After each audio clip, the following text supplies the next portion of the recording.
Ganito ang tamang pagta-tiles. Hindi siya dry pack. Sulit yung concreting niya.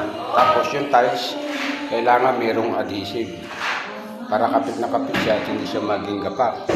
Kasi ang gumagawa lang ng mga dry pack, yung mga namamakyaw. Ako kasi kahit pakyaw, o araw, talagang quality yung ginagawa ko. Kasi ito na yung aking hanap buhay. Ito yung career ko.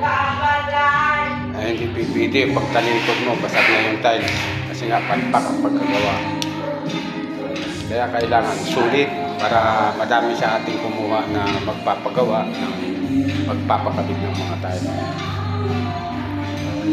Kaya sa ganito naman tiles, pinakamababa ko dito, 250 per square meter.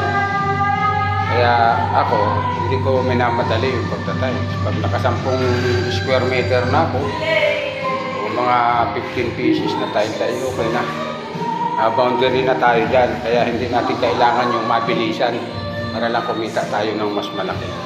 Kailangan ang gawa, quality. Para yung mga bibisita dito at magtatanong kung sino gumawa, may rekomenda tayo ng may-ari.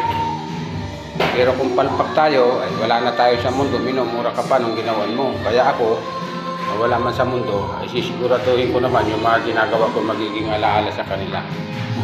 Ganan ako magtrabaho.